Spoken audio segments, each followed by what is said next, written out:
دشمنان علی کی حقیقت کیا ہے.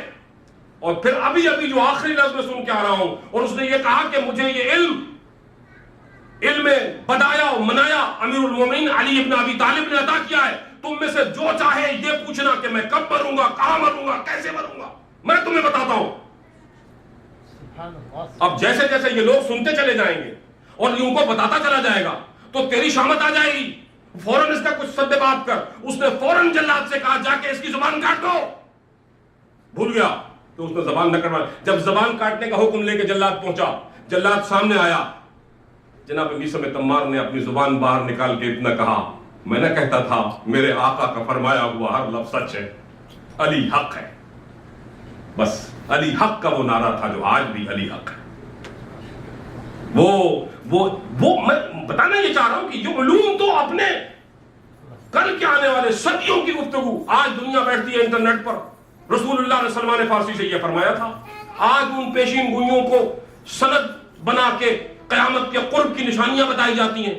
مسلمانوں، اگر پیغمبر کے سلمان کو علی کو بتائے ہوئے ان اقوال کو تمہارے پاس وہ نہ ہو تو تمہیں قرب قیامت کی نشانیاں نہیں دکھائی دیتی، اور تم کہتے ہو اس کے پاس علم غیب نہیں تھا.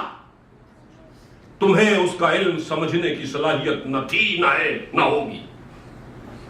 جن کے پاس تھی ان کے تو چھوٹے چھوٹے ملازم ان کے گھر کے، جو ایک میثم تمار جیسے دن بھر کھجورے بیچتے تھے اور جہاں کہیں موقع ملتا تھا مولا سے اخذ علم کرتے تھے. اور وہ اتنا علم تھا ان کو کہ وہ کوفے کے بازار میں سر عام بتا رہے ہیں، جس کو چاہے جو چاہے پوچھنا کہ اس کی موت. یہ علم مجھے میرے آقا اور مولا علی ابن ابی طالب نے عطا کیا ہے.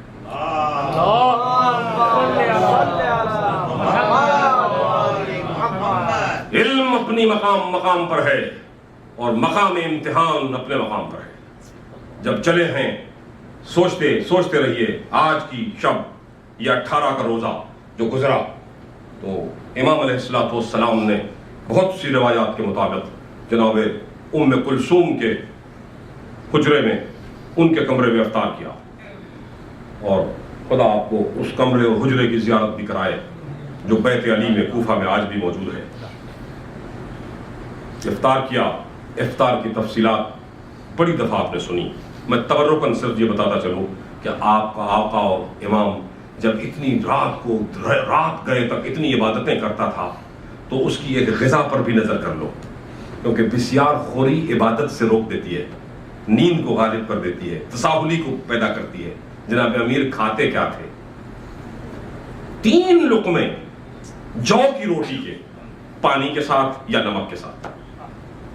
جناب ام کلثوم نے پانی رکھا، مرغوب غذا ہے نا، ساتھ نمک رکھا اور 1 پیالہ دودھ کا بھی رکھ دیا. مشہور مستند روایات. اور مولا کے ماننے والوں، آپ ساری ان روایات کو سن چکے ہیں. میرے آقا نے ایک مرتبہ جناب ام کلثوم کی طرف دیکھا. باپ کی فہیمہ اور عالم غیر معلمہ بی بی نے سب کچھ سمجھ لیا. کہا بابا کیا ہٹا دوں؟ پھر آپ کی نظروں کو تعاقب کیا. نظریں بار بار دودھ کے پیالے کی طرف جا رہی تھیں. بی بی نے دودھ کا پیالہ ہٹا دیا. جیسے ہٹایا بس ایک جملہ بس یہ پیغمبر نے پوچھا، بیٹی تو کیا چاہتی ہے کہ قیامت کے دن تیرا باپ زیادہ دیر تک اللہ کے دربار میں حساب دیتا رہے؟ اللہ اکبر. تو چاہتی ہے زیادہ دیر تک علی رب ذوالجلال والاکرام کے حضور حاضر رہے اور سوالوں کے جواب دیتا رہے؟ یہ آپ کے امام کا کی حالت. یہ مقام تقویٰ ہے امیر المومنین کا، امام المتقین کا.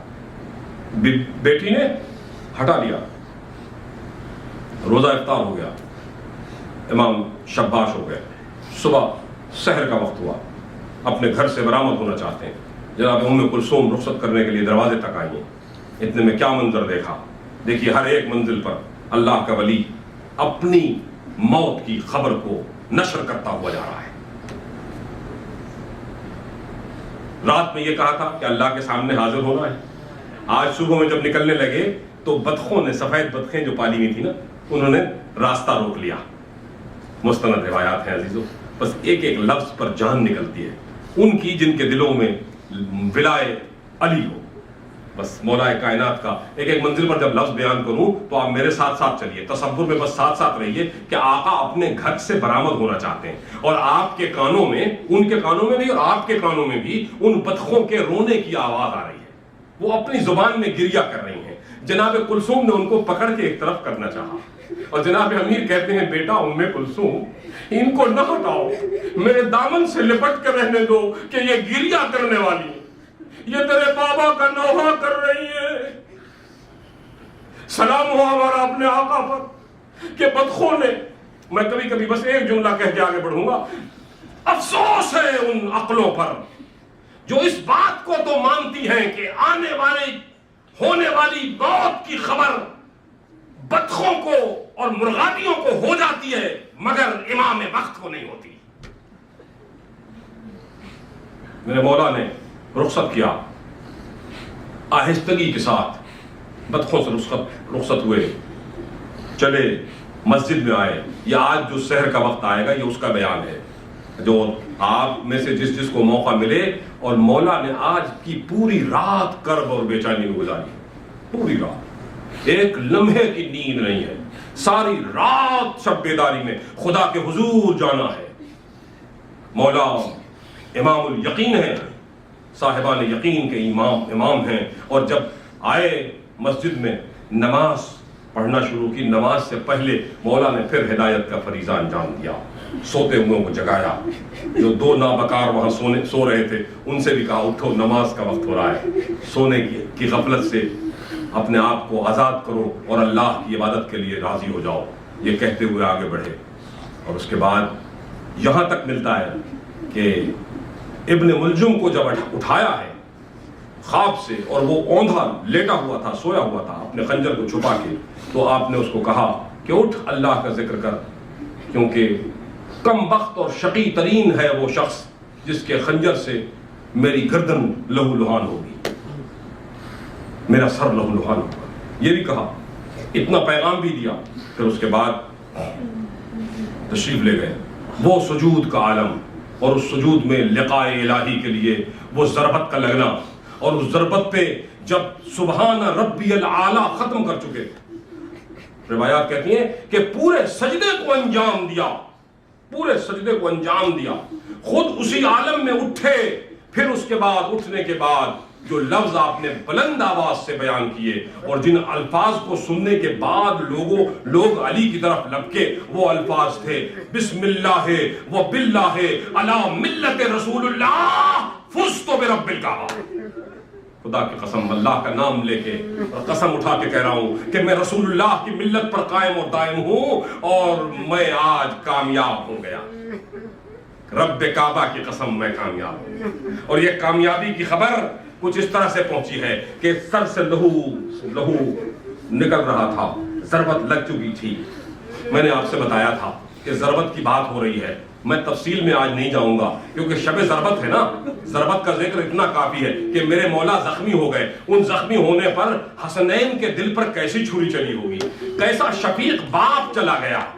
امام حسن اور حسین لپک کے دوڑے پہنچے، بابا کی آواز فزت رب الکعبہ گویا چار دانگ عالم میں بلند ہو رہی تھی۔ مگر ایک بار بس اتنا کہتا ہوں کہ ان آنے والوں میں میرے آقا حسین بھی تھے، حسن بھی تھے۔ مجھے سجدہ یاد آ رہا ہے، بابا آپ نے تو سجدہ کر لیا۔ ہاں، کون کہہ رہا ہے؟ یہ ننھا شہزادہ بابا سے کہہ رہا ہے، بابا آپ نے تو سجدہ کر لیا، سجدے کے بعد آپ نے سر بھی اٹھا لیا۔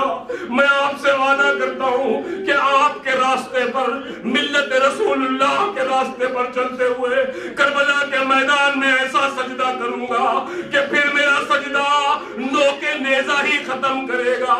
ارے دشمن کی کا خنجر میرے سر کو کاٹے گا اور نوکے نیزہ پہ بلند کرے گا، میں خود سے اپنے سر کو نہیں اٹھاؤں گا۔ سلام ہو بابا کو امام حسین نے سلام کیا۔ ہم جناب امام حسین کو سلام کر کے کہتے مظلوم کربلا پہ سلام، آپ کے اس سجدے پہ سلام کہ بار بار چھری چلتی رہی۔ بس میری آخری روایت، اور میں آپ سے اجازت چاہوں گا۔